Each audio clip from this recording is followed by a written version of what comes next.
Welcome to Quiz Stories, the channel where history's most chilling mysteries, crimes, and scandals come to life. Today, we delve into the sinister tale of the Axeman of New Orleans, a serial killer who terrorized the Crescent City with his gruesome murders and cryptic letters. Test your knowledge, play detective, or simply immerse yourself in this eerie story. Let's get started.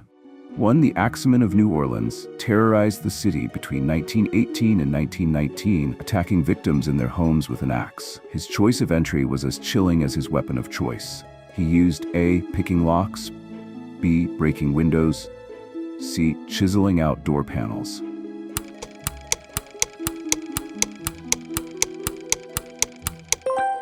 The Axeman often removed panels from doors with a chisel to gain entry. 2. The Axeman's preference for breaking into homes using chiseled panels was unique among serial killers. This method suggested A. He had accomplices, B. He was a skilled craftsman, C. He had small hands.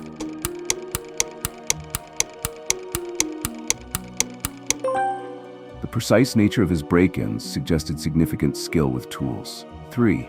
The Axeman's first confirmed victims, Joseph and Catherine Maggio, were attacked in their home on May 23, 1918. They were bludgeoned with an axe, but one unusual feature marked their murder. A. Their throats were slit, B. They were poisoned, C. They were suffocated.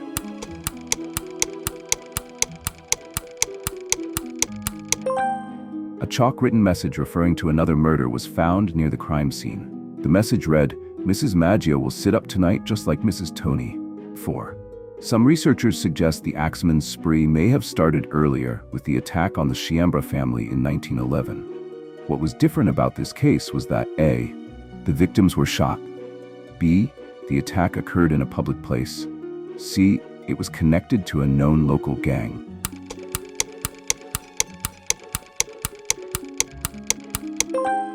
This attack differed from the Axeman's typical modus operandi but is still speculated to be linked. 5. Many of the Axeman's victims were Italian immigrants or Italian-American grocers. Historians speculate this pattern may indicate A. Ethnic bias, B. A personal vendetta, C. Obsession with grocery stores.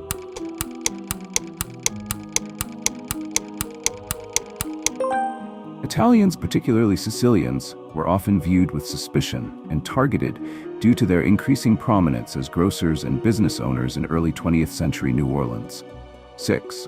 Most of the Axeman's attacks occurred at night, targeting sleeping victims. A common feature of his weapon was that it was A. Always brought with him, B. Often taken from the victim's home.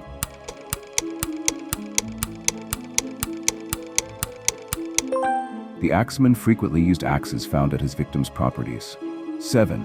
The Axeman's attacks seemed to have no clear motive as he didn't rob his victims or show evidence of personal vendettas. Some have suggested his motivation was A. Jealousy, B. A desire to spread fear, C. Influence from horror movies.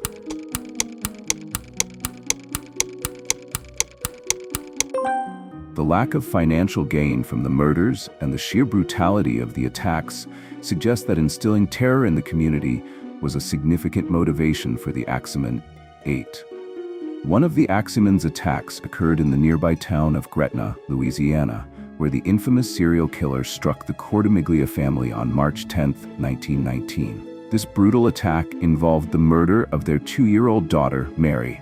This case stood out because A. An entire family was murdered, B. 2 innocent suspects were wrongfully convicted, C. It was the first time the Axeman used a cleaver.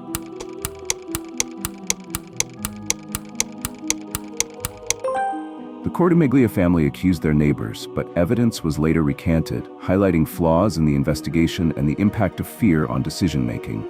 9. The Axeman's attacks were often brutal, but some victims miraculously survived. These survivors described A. A masked intruder, B. A shadowy figure, C. A man with a limp.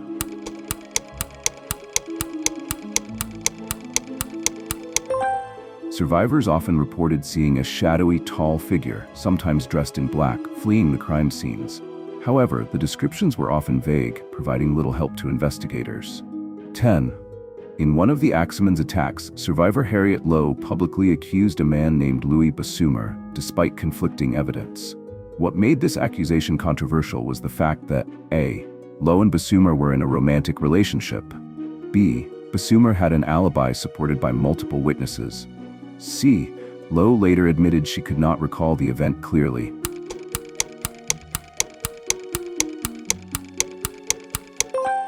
The complex dynamics of their relationship added to the uncertainty surrounding her claims.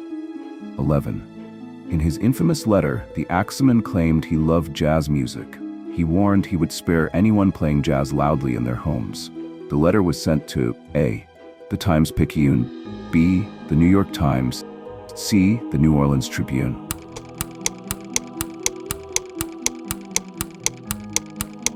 On March 19, 1919, residents played jazz music loudly in an effort to avoid becoming victims of the Axeman, resulting in a city-wide celebration of jazz. 12. The Axeman's letter was signed with a cryptic title suggesting he came from hell itself. He claimed that he was in close relationship with A. Moloch, B. Beelzebub, C. The Angel of Death.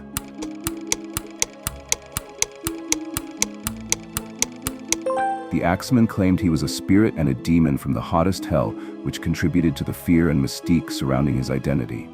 13. The Axeman influenced not just local responses but also cultural expressions. His letter and the events surrounding his crimes inspired A. A jazz composition, B. A horror novel, C. A local festival.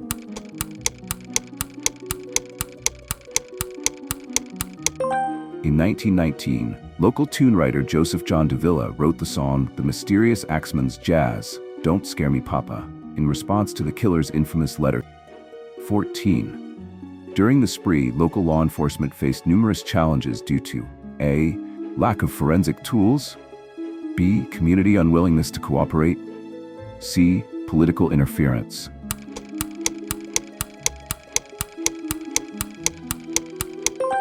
Forensic science in the early 20th century was rudimentary, making investigations difficult. 15. The Axeman's last confirmed murder was that of Mike Pepitone on the night of October 27, 1919. His murder was unusual because A. He injured the Axeman, B. Axeman also killed Pepitone's cat, C. The attack was particularly violent and chaotic.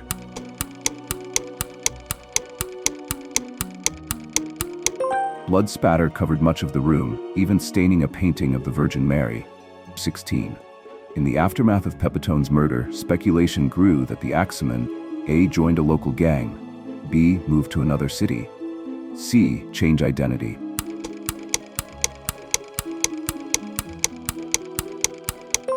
Some theorized that the Axeman might have relocated to avoid detection or due to increased scrutiny from law enforcement and the public. 17. The Axeman case has captivated criminologists and true crime enthusiasts for years. One enduring theory is that he chose victims based on A. their social status, B. their occupation, C. their proximity to his safe routes.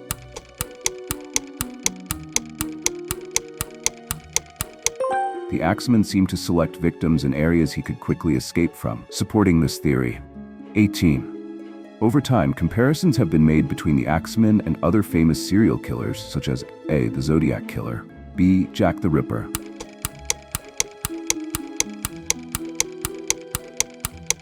Both Jack the Ripper and the Axeman were never identified, leaving their cases shrouded in mystery. 19. One modern investigation into the Axeman case proposed that he may have been A. corrupt police officer, B. deranged butcher or grocer, C. a traveling circus performer.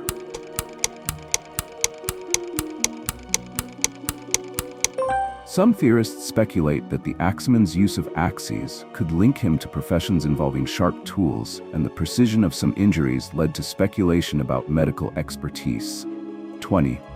Today, the Axeman of New Orleans is remembered as one of America's most mysterious criminals. His legend serves as a chilling reminder of A. the flaws in early 20th century policing, B. the resilience of communities under threat, C. the enduring allure of unsolved mysteries.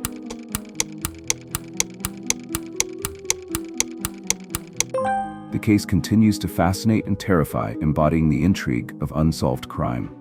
Thanks for joining us on this spine-chilling journey. If you enjoyed this quiz and stepping into history's shadows, don't forget to like, subscribe, and hit that notification bell. Share your results and thoughts in the comments below. What do you think happened to the Axeman? Until next time, keep your lights on and stay curious about the mysteries lurking in the dark.